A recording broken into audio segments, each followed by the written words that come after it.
Hi, Room 5. Today we are reading this story. It doesn't have the book jacket anymore. I have taken it off and I forgot where I put it. But it has all these pictures of different things that an engineer has built. And even a picture of a book called Engineering, where someone could read and learn how to engineer something. Engineering is the process by which you solve problems. Sometimes you start with a problem and you don't know what to do. So once you've identified what your problem is, your next step is to brainstorm, come up with ideas. What could you do? And then you make a plan, you test out the plan, and then you think about how the plan went. You revise it, you come up with different ways to do something, and then you test it again. And it goes around and around. And you just keep coming up with new ideas and keep working at it until you're able to solve the problem. This story is called Rosie Revere, Engineer by Andrea Beatty, illustrated by David Roberts. Let me turn this a little bit so you can see better.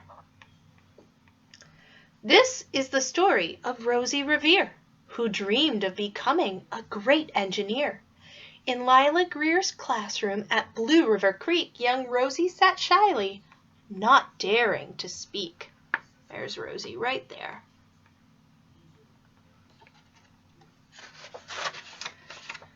But when no one saw her, she peeked in the trash for treasures to add to her engineer's stash. And late at night, Rosie rolled up her sleeves and built in her hideaway under the eaves. She's collecting materials to use to build machines.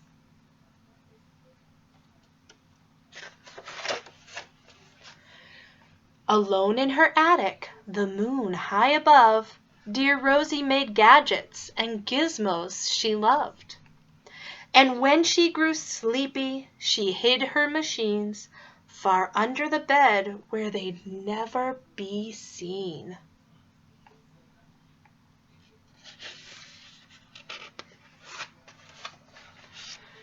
When Rosie was young, she had not been so shy.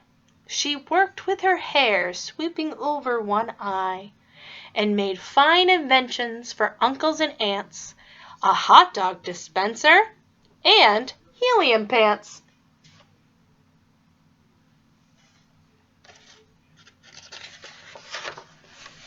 The uncle she loved most was zookeeper Fred. She made him a hat to keep snakes off his head, from parts of a fan and some cheddar cheese spray, which everyone knows keeps pythons away. Here's a python right here. Python is a type of snake.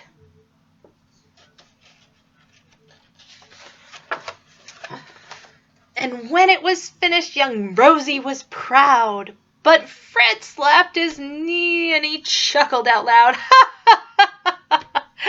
Oh, he laughed till he wheezed and his eyes filled with tears, all to the horror of Rosie Revere.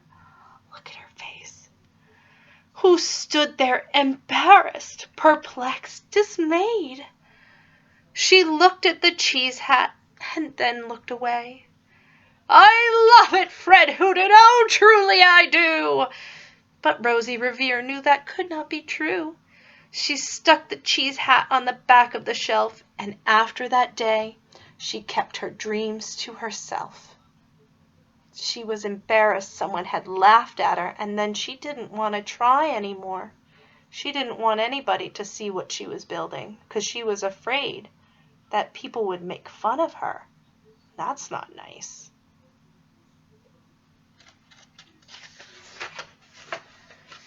And that's how it went until one autumn day, her oldest relation showed up for a stay.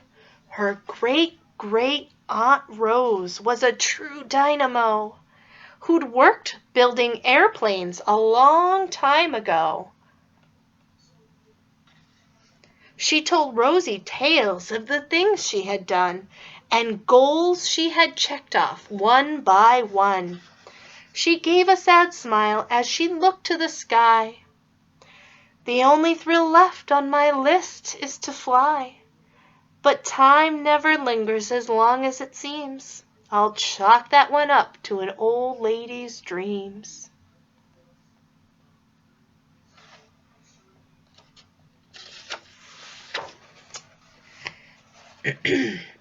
That night, as Rosie lay wide-eyed in bed, a daring idea creeped into her head.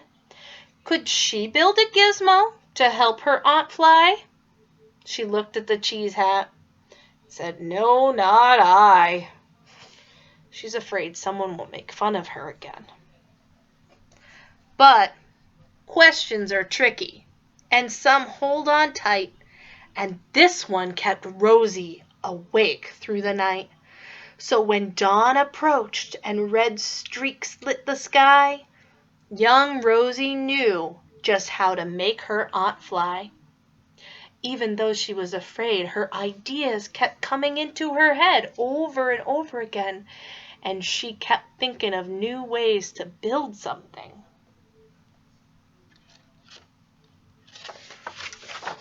She worked and she worked till the day was half gone, then hauled her cheese copter out onto the lawn to give her invention a test just to see the ridiculous flop it might turn out to be.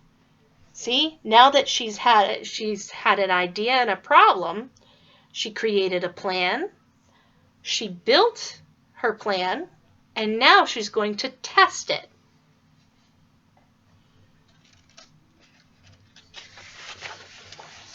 Strapped into the cockpit, she flipped on the switch. The Helio cheese copter sputtered and twitched. It floated for a moment and whirled round and round, then froze for a heartbeat and crashed to the ground. Oh no, her invention crashed. I wonder how she's going to feel about that. Then Rosie heard laughter and turned round to see the old woman laughing and slapping her knee. She laughed till she wheezed, her eyes filled with tears, all to the horror of Rosie Revere, who thought, "Oh no, never, not ever again will I try to build something to sputter or spin, or build with a lever, a switch, or a gear. And never will I be a great engineer." Rosie's feeling awfully discouraged. She doesn't think she'll ever want to try again because her invention failed. It didn't work.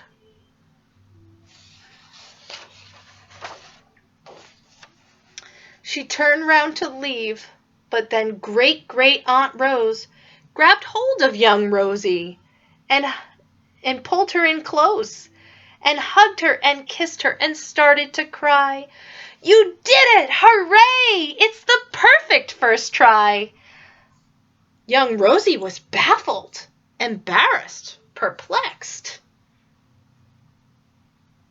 "I failed," said dear Rosie. "It's just made of trash. Didn't you see it? The cheese copter crashed." "Yes," said her aunt, "it crashed, that is true. But first it did just what it needed to do. Before it crashed, Rosie, before that, it flew."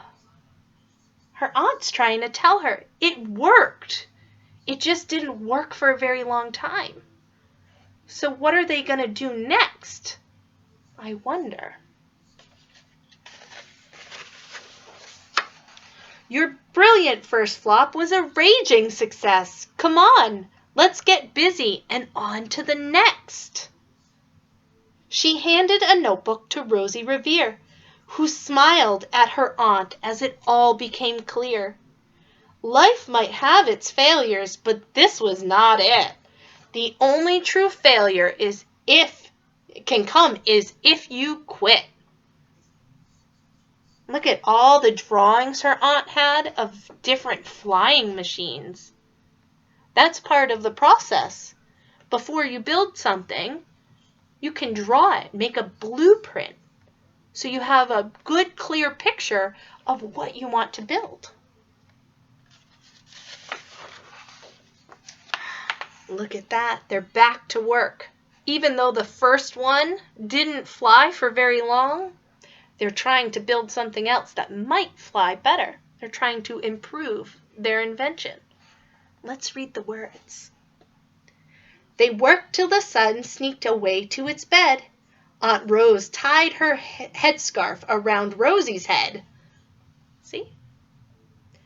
And sent her to sleep with a smile ear to ear, to dream the bold dreams of a great engineer.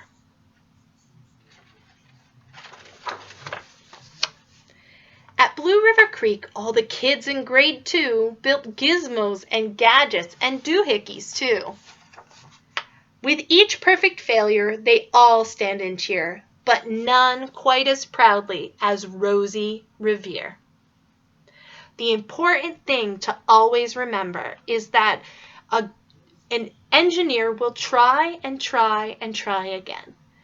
They go through the process, they create a plan, they build what they created, they test it, and if it doesn't work, they come up with a new plan.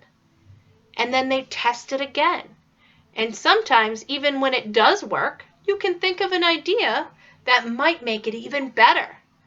We're always working over and over again to try to make things better.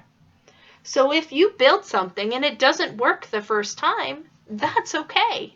That's part of being an engineer. And you can always improve on what you've done. Keep trying, keep working, and keep building. Just like Rosie. Have a good day. And I miss you all so much. I know I've already said that, but it's true. And I can't wait to see you again.